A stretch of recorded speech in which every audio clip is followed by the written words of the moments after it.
আর্থিক অমিল থাকলে বিয়ের ক্ষেত্রে বড় সমস্যা হয় নাকি অনেক সময় দেখা যায় আন্ডারস্ট্যান্ডিং যদি ভালো থাকে তাহলে সেটা সামলানো সম্ভব?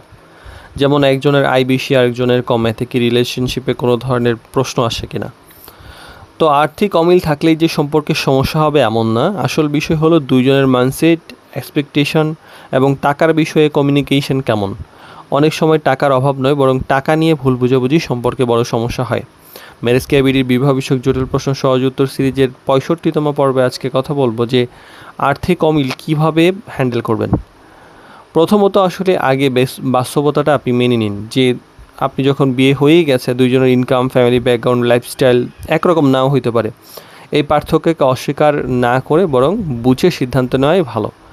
তো একজন এমনও হতে পারেন সঞ্চয়ী, আরেকজন হতে পারে বেশি খরচে অভ্যস্ত। এই ব্যাপারগুলো ব্যালেন্স করতে হবে। টাকা নিয়ে খোলামেলা আলোচনা করুন, কারণ আর্থিক বিষয়ে লুকিয়ে রাখলে পরে দেখা যায় ভুল বুঝাবুঝি হতে পারে। তাই গুরুত্বপূর্ণ বিষয়গুলো আগে আলোচনা করুন যে কার কেমন মাসিক খরচ, সঞ্চয়, ভবিষ্যতের প্ল্যান কীরকম। এই ব্যাপারগুলো নিয়ে আপনারা একটা সুনির্দিষ্ট আলোচনা করতে পারেন এবং ফিউচারে কোনটা ভালো হবে সেই ব্যাপারে সিদ্ধান্ত আসতে পারেন। আর লাইফস্টাইল নিয়ে বাস্তব এক্সপেকটেশনটা রাখুন, যে নিজের সামর্থ্যের বাইরে গিয়ে অন্যকে খুশি করার চেষ্টা, এটা কিন্তু চাপ তৈরি করতে পারে। আপনার হয়তো এই সামর্থ্য নাই, কিন্তু দেখা যাচ্ছে কেউ সামর্থ্যের বাইরে কোনো কিছু করতে যাচ্ছেন, দেখা যায় ঋণে পড়ে যাচ্ছেন, এই ধরনের ঝামেলা। তাই বাস্তবতার সাথে মিল রেখে সিদ্ধান্ত নিন। যেমন আয় কম হলেও আপনি যেমন বিলাসী জীবনে নিতে চান, তখন কিন্তু ঝামেলা। আর তুলনা নয়, বরং টিম ওয়ার্ক গড়ে তুলুন। যে সংসার তো আসলে প্রতিযোগিতার জায়গা না। একজন বেশি আয় করলেই গুরুত্বপূর্ণ, আরেকজন কম আয় করলে তার গুরুত্ব নাই। এই ব্যাপারটা কিন্তু রিলেশনশিপকে দুর্বল করে ফেলে। মানে অনেক সময় হয় যে তোমার আয় কম বা তুমি ফ্যামিলি ব্যাকগ্রাউন্ড ভালো না, এর জন্য ছোট করা, এই ব্যাপারটা সমস্যা। আর এই ক্ষেত্রে ক্যারেক্টারের মূল্যায়ন আসলে কমানো উচিত না।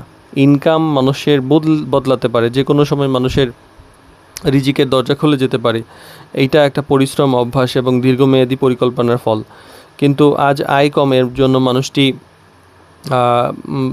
পড়বে, মানে তাকে গুরুত্ব দেওয়া হবে না, সেটা ঠিক না। কে দায়িত্বশীল, উন্নতির দিকে নিয়মিত চেষ্টা করছে, সেটা গুরুত্বপূর্ণ। আর আর্থিক অমিলের চেয়ে মানসিক যে অমিল, সেটা অনেক বড় সমস্যা। কারণ সংসার আসলে সবসময় টাকা দিয়ে টিকে থাকে না, বরং ট্রাস্ট, কমিউনিকেশন এবং একসাথে চলার যে মানসিকতা, সেটাই সংসারকে টিকিয়ে রাখে।